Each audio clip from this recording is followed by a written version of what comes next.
Este podcast é da responsabilidade da Fundação GDA.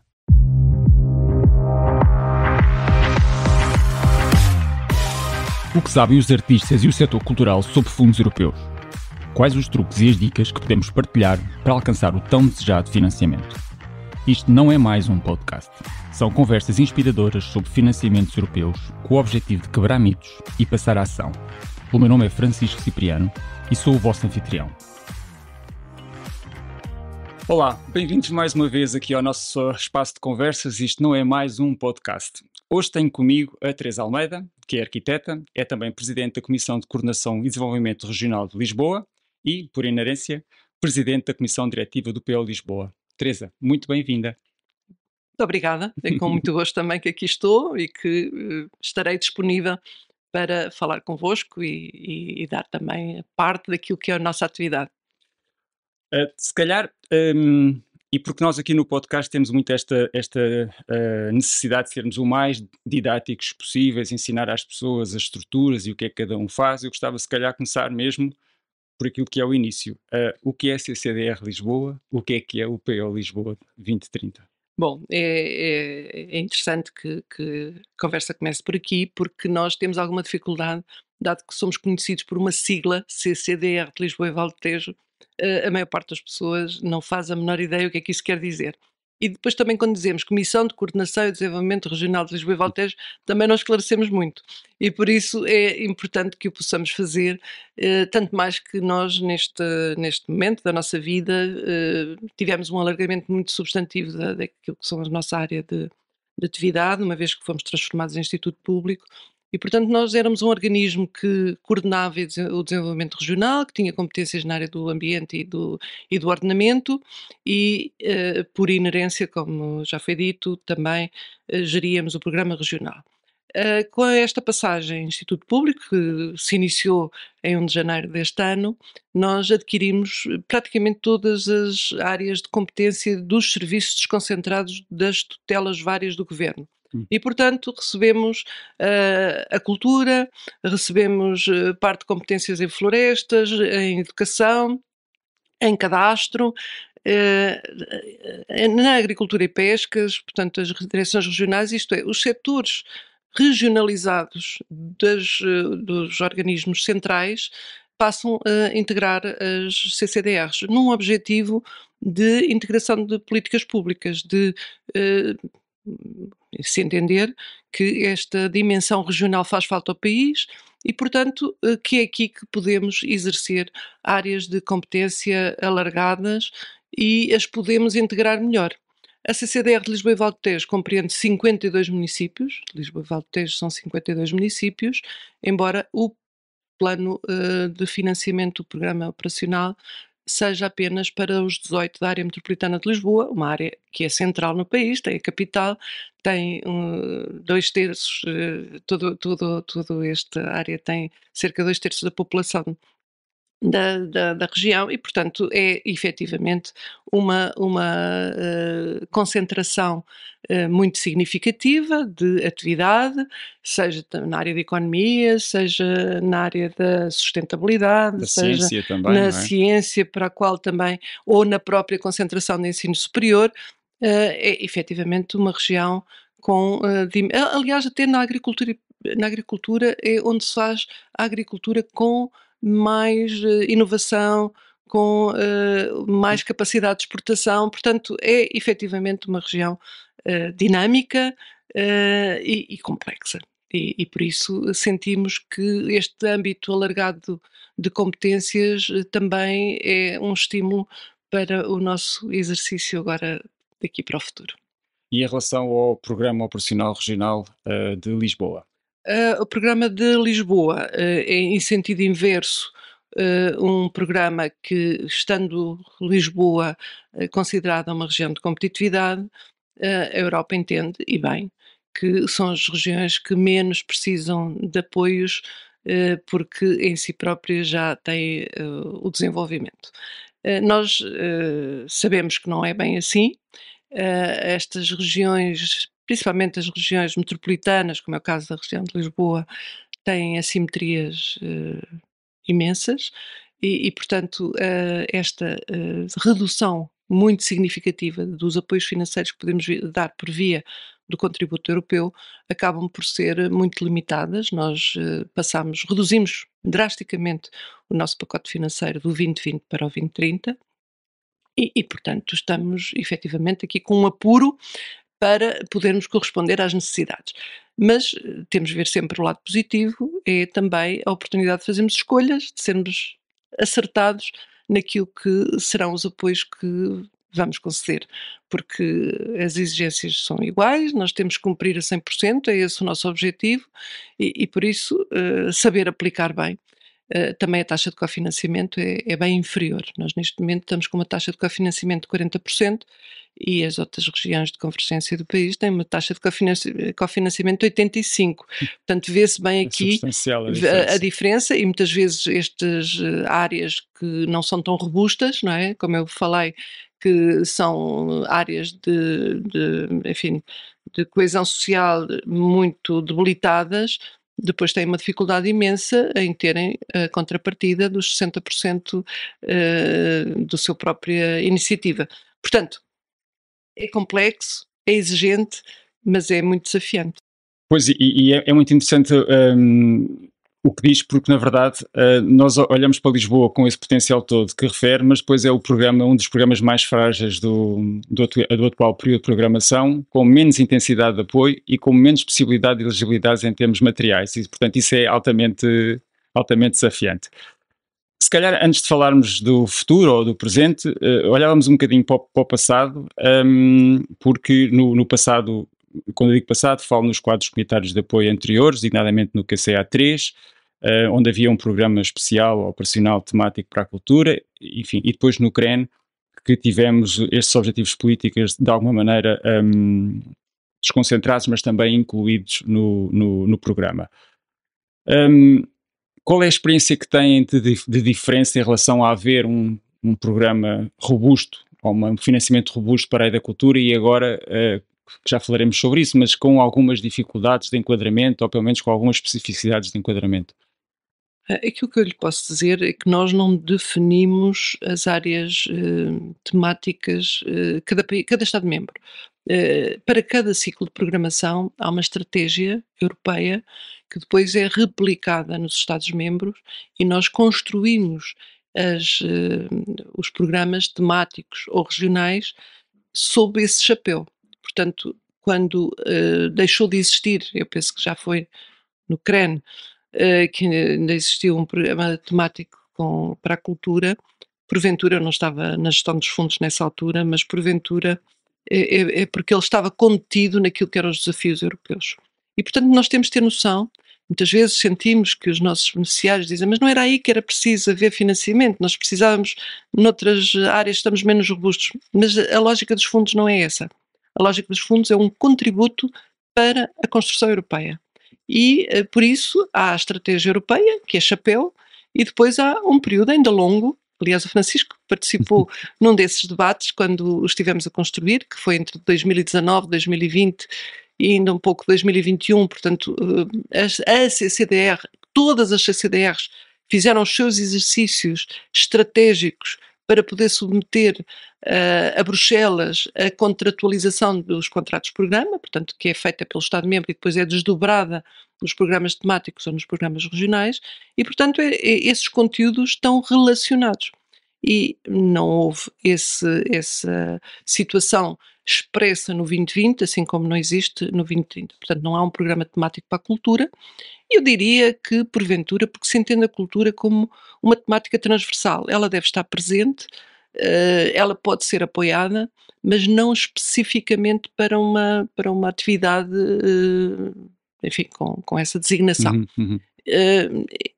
Será com certeza mais desafiante, mas eu não diria que não temos apoiado a cultura, e nomeadamente no 2020, porque tivemos várias áreas de apoio e como digo, não precisamos de ter um tema exclusivo para essa área.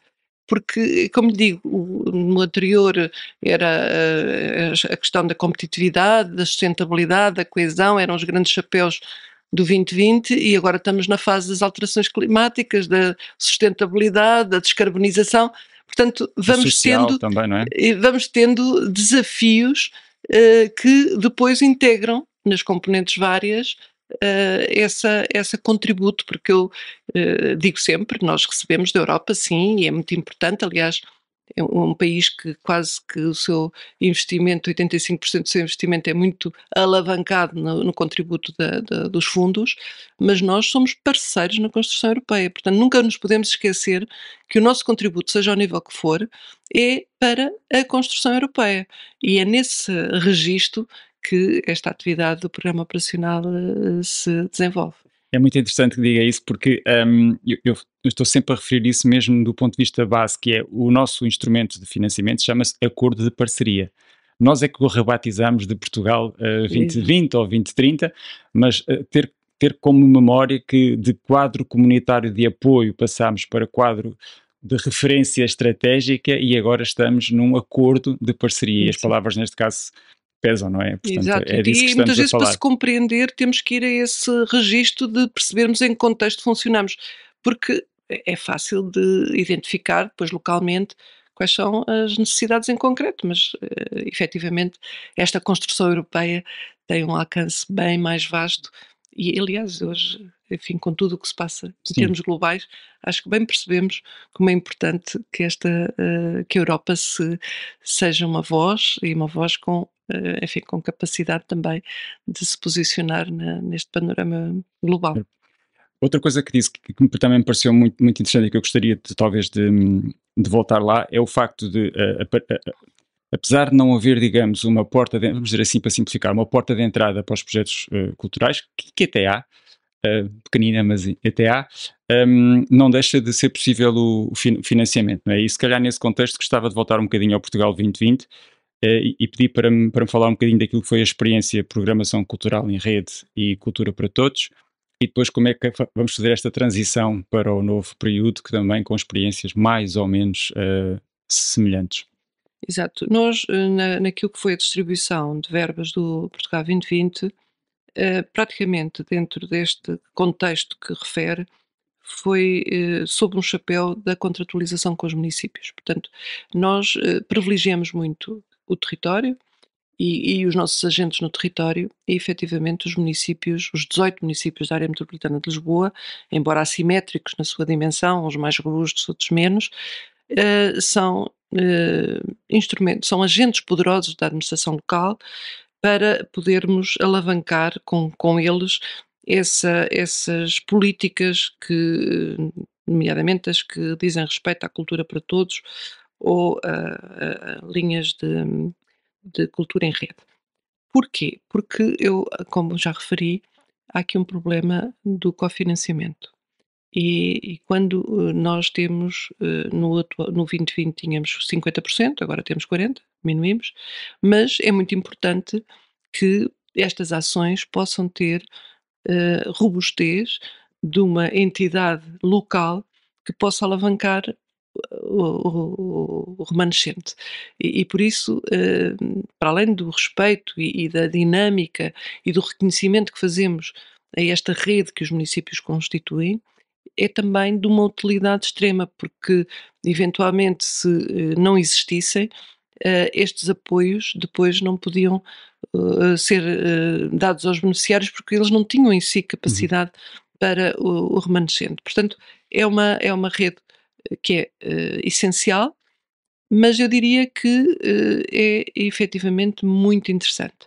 E dou-lhe o exemplo, enfim, que já está um pouco estafado, mas do Covid e do tempo em que a economia fechou e que as pessoas tiveram que ir para casa e nomeadamente os artistas não tinham patrão, não tiveram acesso ao pagamento dos vencimentos que foi estipulado que era fornecido às empresas por parte do governo e foram uma rede dos municípios, que eu penso que foi generalizada pelo país, mas agora falo em concreto dos nossos 18 municípios, que se estabeleceram a moral 18 e que conseguiram, eh, tomar iniciativas, que nós financiámos em 50%, foi um programa feito na altura uma reação à medida do problema existente e que foram financiar a atividade artística e, de certa maneira, comatar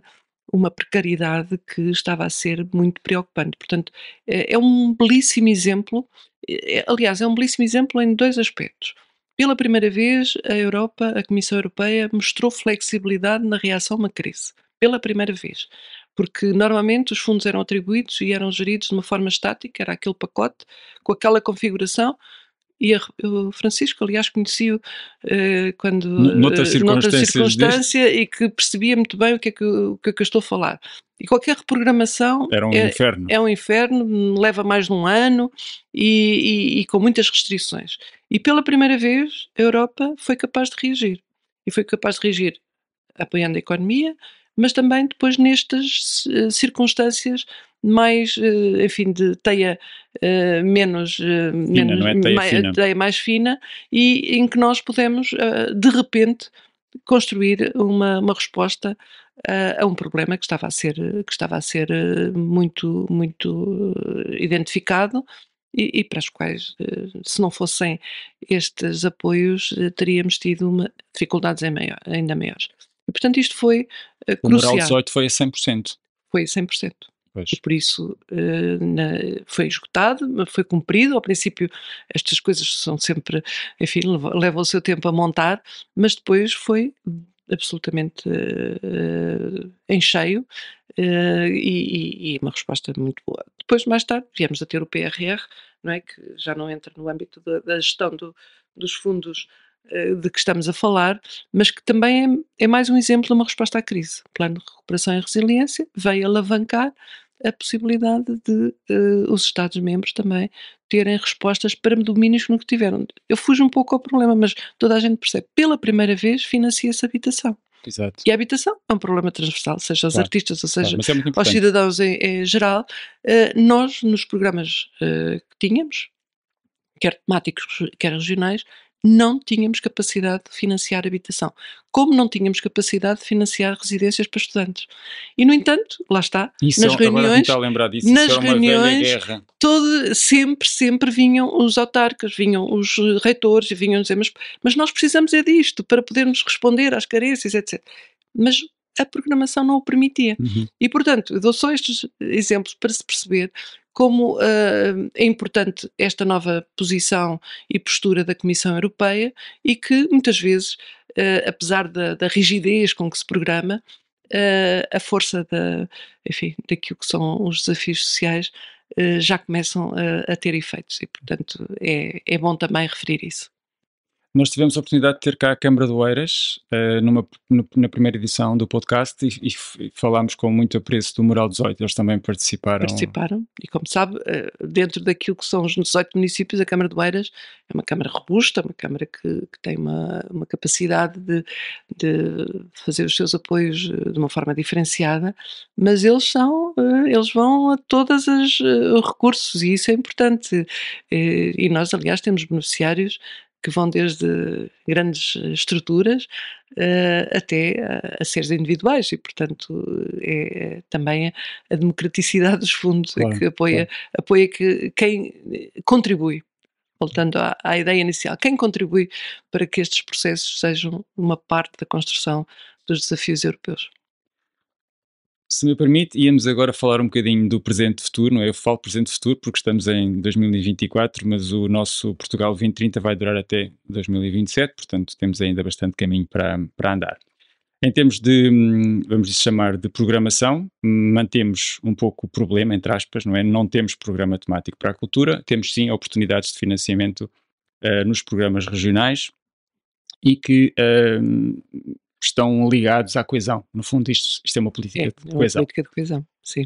Podemos dizer que há alguma linha de continuidade em relação ao Portugal 2020 nestas dinâmicas de território e públicos excluídos, ou estamos um bocadinho... Estamos um pouco mais limitados, porque aquilo que era os fundos têm duas componentes, FEDER e Fundo Social Europeu, e o Fundo Social Europeu, que é mais para apoio enfim, aos indivíduos, seja no formato que seja, foi muito reduzido nesta nova configuração e portanto, nós temos menos capacidade. Mas continuamos com a contratualização na gíria fala-se em pacto, agora são instrumentos territoriais integrados, que são contratualizados com os municípios. Nós, apesar da redução significativa, mantivemos até um pouco mais de fundo para a contratualização com os municípios, passámos de 100 milhões, pacote de 100 milhões para um pacote de 120 milhões, e exatamente pela aposta que fazemos de quem está no terreno e de quem pode melhor sentir enfim, as necessidades enfim, do território, das pessoas que o habitam, e portanto vamos continuar a ter programa de Cultura para Todos, que é integralmente gerido pelos municípios, embora os avisos são lançados pelo programa regional. Mas como temos uma Está aberto. que está aberto. Como temos uma contratualização, o beneficiário é o município, que depois tem que nos apresentar a proposta, tem que ser validada e depois os pagamentos são feitos mediante a apresentação das faturas. Portanto, é nesse contexto do território que nós continuamos a apostar e pensamos que os municípios vão continuar a exercer o seu papel nesta rede direta. Depois também temos uma contratualização com o EMPIS, que é uma entidade que tem foco na inovação social, e esta área da inovação social também tem alguns exemplos em que contribui para esta área de formação artística ou de apoio a atividades artísticas portanto, essa rede tem financiamento direto nosso, que depois distribui mediante avisos em que as entidades se podem candidatar. Eu, Salvo erro que também está uma aberta, que é as parcerias para o impacto. e parcerias para o impacto está aberta, mas vamos agora até fazer, acho que vamos fazer uma prorrogação, mas já estamos a preparar um novo aviso, porque, mais uma vez, entendemos que é mais fácil trabalharmos com estas entidades que depois replicam do que termos uma linha que pudesse estar diretamente em apoio direto porque eu penso que isso é transversal, muitas vezes é difícil, são difíceis as candidaturas, são difíceis perceber os mecanismos em que elas podem ser concedidas, à partida às vezes não são bem entendidas. Temos tido casos difíceis de candidaturas praticamente enfim, de grupos que se constituem para o efeito e que depois não têm a verdadeira noção de que tipo de financiamento é que nos podem submeter e, portanto, às vezes fazem despesa para além do que é possível financiar e depois criam-se situações muito difíceis porque Há há regras. há encargos, eles não têm ninguém que os apoie nessa incapacidade de fazer esse pagamento desse tipo de atividade, por muito justa, por muito adequada que ela seja na justificação, o que é facto é que há regras e as regras são absolutamente eh, para cumprir. Aliás, nós temos auditorias permanentes e, portanto, não podemos de maneira nenhuma não aplicar, enfim, exatamente como. E às vezes é só uma dificuldade porque não leram bem o aviso ou não leram bem a contratualização. A compra de instrumentos musicais muitas vezes eram feitas, com certeza, se havia um apoio a uma atividade e essa atividade em que podia ter necessidade de ter uma compra de instrumentos, naturalmente eles eram feitos, mas depois quando vinha a fatura nós não podíamos pagar. Portanto, isto é um pequeno exemplo Uhum. que há muito trabalho a fazer ainda na área da divulgação, do apoio a quem se candidata, porque há aspectos que depois podem se tornar perversos pela dificuldade que se criam na impossibilidade depois de fazermos pagamentos. Portanto, esta aposta de que se houver uma entidade intermediária, ela possa ser também a entidade que impõe regras ou que esclarece ou que ajuda a fazer candidaturas, o âmbito das candidaturas, o tipo de apoios que depois são possíveis, eu eu eu acho que isto é importante. Nós tivemos, por exemplo, as os GAL e este movimento de desenvolvimento de base local, e que neste programa não conseguimos apoiar, mas que é uma dinâmica tremenda que se faz ao nível de uma rede, de facto, Próximo do território, não muito é? próxima do território, mas depois nós não podíamos apoiar uma viagem a Bruxelas. Quando esta necessidade, muitas vezes, de partilhar, de trocar, fazer parcerias, de fazer divulgação, é tão natural. E depois há aqui restrições que são, de facto, muito complicadas de explicar, Pois. depois nesse contexto. Portanto, isto apenas estes exemplos para dizer que é essa a nossa fórmula, que temos para podermos ser de facto úteis, podermos, dinamizar estas redes, podermos chegar aos agentes culturais, mas não temos condições de o fazer diretamente, por um lado por escassez de verba, mas por outro lado porque sentimos que, desta forma asseguramos uma robustez e uma, aplicabilidade mais, compreensiva e mais útil no final do dia. Sim, eu percebo, perfeitamente o que me diz, mas isso leva-me a fazer outra pergunta, que é o seguinte: pensando que não há atividades culturais, e eu agora quando digo atividades culturais já estou um pouco a olhar, por exemplo, para a inclusão pela cultura, que acho que é assim que se chama a nova configuração da cultura para todos. Pensando que não há atividades culturais sem agentes culturais, não é? E sendo os municípios os promotores, vamos dizer, principais, apesar das associações poderem estar em conjunto com os Uhum. municípios, hum, e haver um bocadinho, passo o termo, espartilhas ITIs, os instrumentos territoriais integrados, como é que as associações culturais e criativas conseguem fazer ou devem fazer esta aproximação aos municípios para dizer eu tenho aqui um bom projeto na área, vamos usar o exemplo da inclusão para a cultura, por favor, sinalizem em termos de pacto ou em termos de estratégia, porque isto para nós era relevante. Como é que se faz este trabalho territorial de Bem, aproximação? eu penso que faz essencialmente por via direta.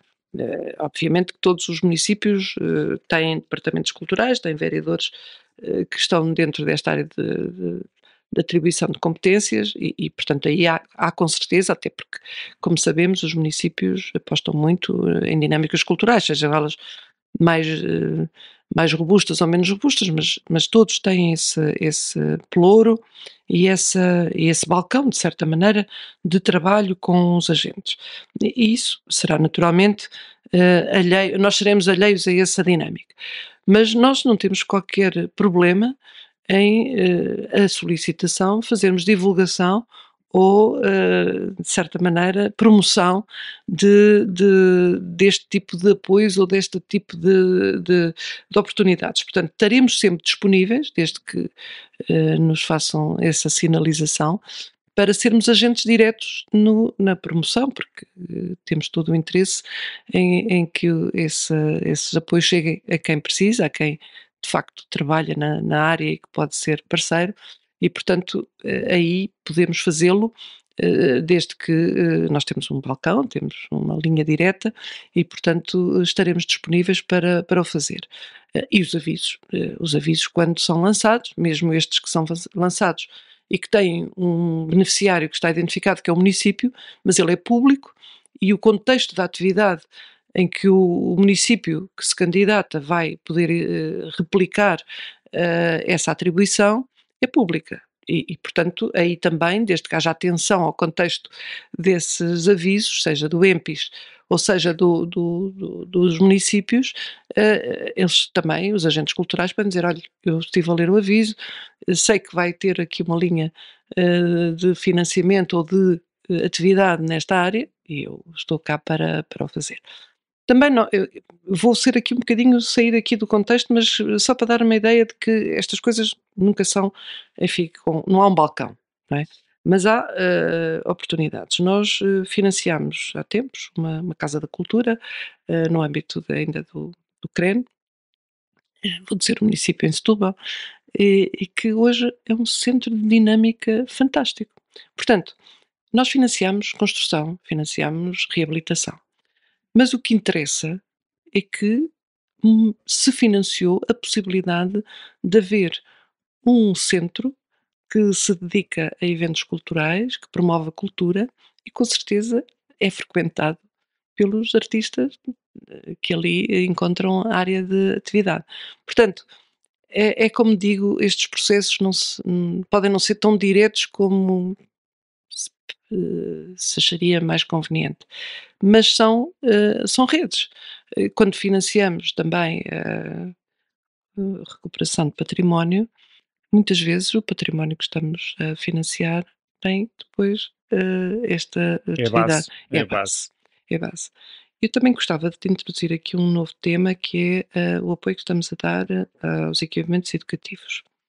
E temos tido várias abordagens que há alguns destas áreas novas nos equipamentos educativos, até porque têm melhores instalações, porque têm melhor capacitação, que querem trazer o tema da arte e da cultura para o ensino de base.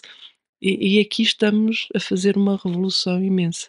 Se nós conseguirmos que parte destes estabelecimentos de ensino, que formam os garotos desde os 3 anos ao secundário, ao final do secundário, tenham como tema integrador e em que as coisas giram à volta do tema da arte e da construção artística, eu acho que nós podemos ter aqui um papel que vai ter impacto depois, enfim, na formação profissional e na própria contextualização da valorização da arte.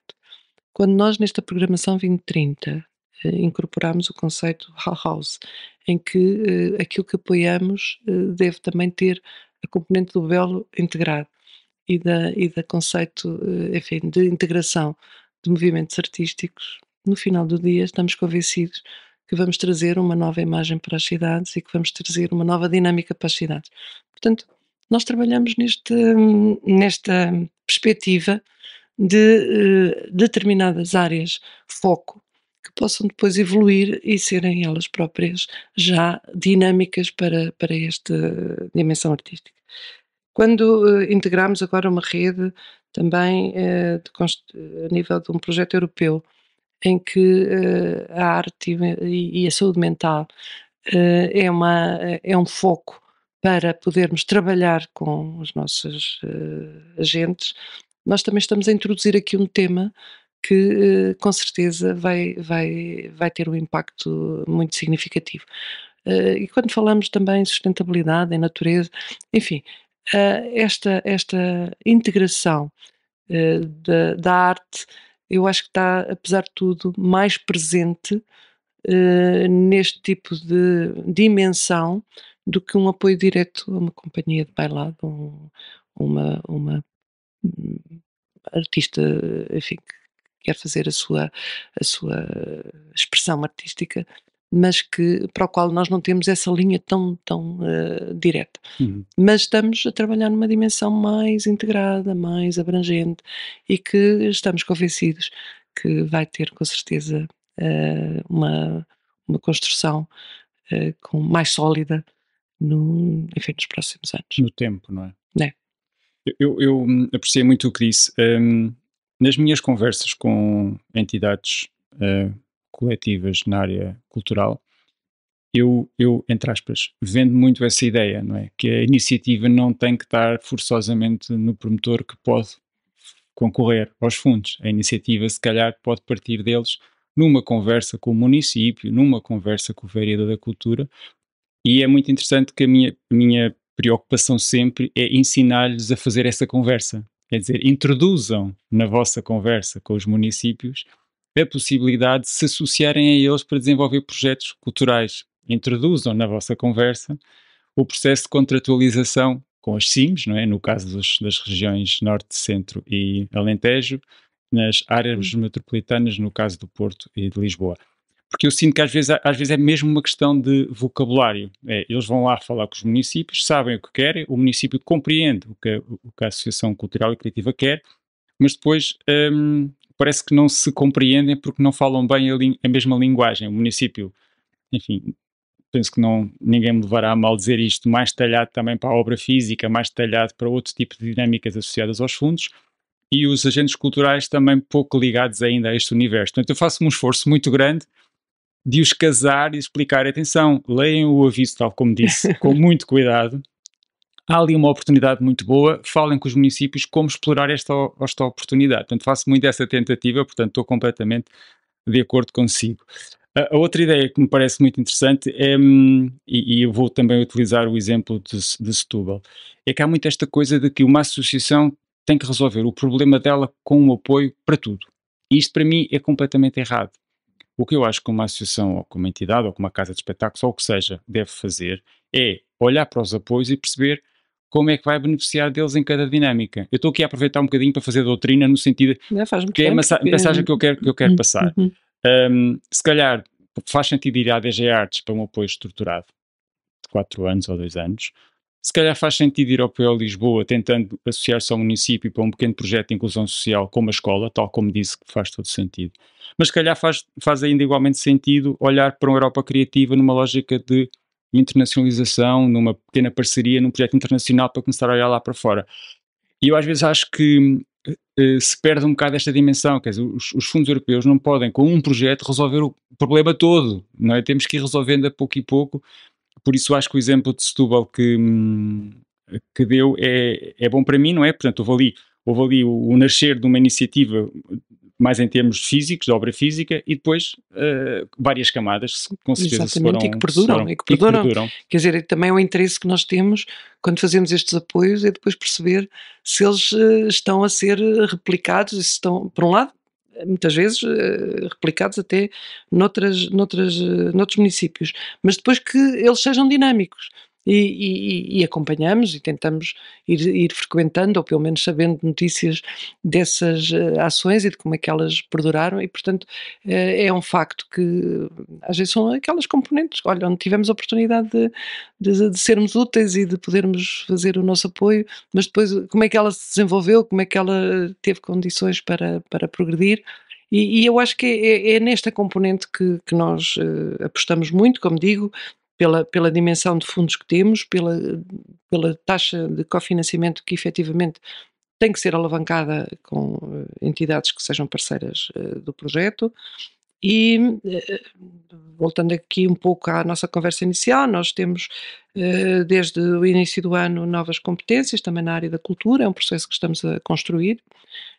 Nós não tínhamos uma direção regional de cultura em Lisboa, portanto é mesmo a construção de novo desta dimensão em que a componente física de proteção edificado ou da proteção aos achados arqueológicos é muito forte, mas teremos também uma componente ligada àquilo que a DG Artes fazia e iremos fazer nós diretamente o apoio às áreas não profissionais, portanto às áreas artísticas não profissionais. Portanto, nós ainda este ano iremos lançar um aviso, pela primeira vez somos nós, CCDR de Lisboa, que o faremos e portanto aqui sim é um apoio direto e que é uma nova área de atividade que vamos ter e que percebemos que é procurada. Aliás, falámos com o diretor-geral sobre esta matéria e penso que foi o ano passado pela primeira vez que lançaram essa dimensão e, portanto, nós agora seremos nós os agentes para o fazer. E também aquela componente do saber fazer, portanto, há áreas de programas nacionais, que não têm que ser todos Claro. de contexto europeu, esses sim já podem ser mais ajustados àquilo que são as nossas realidades e os nossos desafios e, portanto, vamos iniciar este ano uma frente de apoio cultural que eu penso que é efetivamente um novo mundo, mas um mundo que vai contribuir para este tipo de integração. Eu também falei nisso ao princípio. Nós, no final, o que queremos é que a cultura esteja ligada ao ambiente e que esteja ligada ao ordenamento e que esteja ligada à sustentabilidade e que isto tudo possa fazer um processo integrado de várias componentes que temos agora entre nós e que possamos dar uma resposta mais cabal e olhar para o território, que eu penso que é óbvio, quanto mais de proximidade for, mais ajustado tem condições para ser. Eu vou aproveitar, não resisto, para deixar aqui uma sementinha. Então vá lá, vamos lá. Eu sinto que não posso generalizar. Há entidades culturais e criativas que de facto já têm muito traquejo, fazem projetos de DG Artes há muitos anos e fazem-no com muito rigor. Fazer um projeto de DG Artes não é fácil. É um exercício bastante complexo e de muito rigor. Portanto, eu digo sempre isto. E, portanto, eu tiro o chapéu a todos os que conseguem fazer um projeto quadrianual ou bianual de DG Artes. Mas também sinto que há muita gente que não consegue fazer, porque são pouco robustas, têm pouca gente e, sobretudo, são artistas. E os artistas têm um grau de conceptualização mental muito forte, mas um grau de conceptualização escrita muito fraco. Eu acho que não estou a ofender ninguém, estou um pouco a brincar com a situação. De facto, sinto que é preciso capacitar as organizações e capacitar as entidades. Será que havia espaço nessa nova configuração para dar uma ajuda às entidades de desenharem bons projetos, escreverem bons projetos? Porque eu acho que isso era Está a fundamental. dar uma tónica que é exatamente isso que estamos a configurar. Portanto, termos uma linha de capacitação é a oportunidade de quem começa, não é? Exato. Acho que às vezes também há vantagens quando se iniciam atividades, enfim, pela primeira vez, temos um olhar mais fresco e se calhar mais atento a essas debilidades ou esses vícios que às vezes passam de ano para ano e que a entidade já nem repara que está a marginalizar hum, algumas das áreas que não estão tão robustas e, portanto, essa área da capacitação e da formação está exatamente a ser pensada e estruturada para este arranque que iremos fazer em breve público. Já estamos com a competência a bordo, mas como eu digo, temos 2, 3 meses ainda para nos robustecermos para quando estivermos em condições de podermos dizer estamos aqui, temos estas linhas, temos esta vontade de trabalhar nestes temas e já sabermos o que é que queremos fazer. Estamos a terminar. Eu vou fazer uma pergunta que faço a todos os nossos convidados, que é um bocadinho provocadora, mas é um bocadinho, vamos dizer, inspiradora para quem nos está a ouvir. Uhum.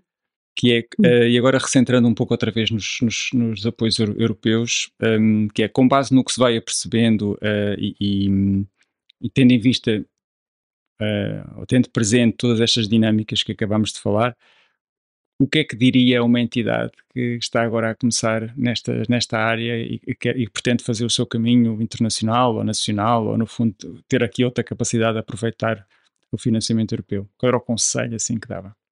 Hum, o conselho é pensar muito bem no que é que o motiva e o que é que pretende fazer.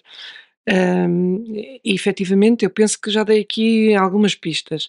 Eu penso que o trabalho em rede é essencial. E, portanto, procurar a forma em que existem entidades, onde é que elas estão e onde é que ele ou ela se pode apresentar com essa ideia.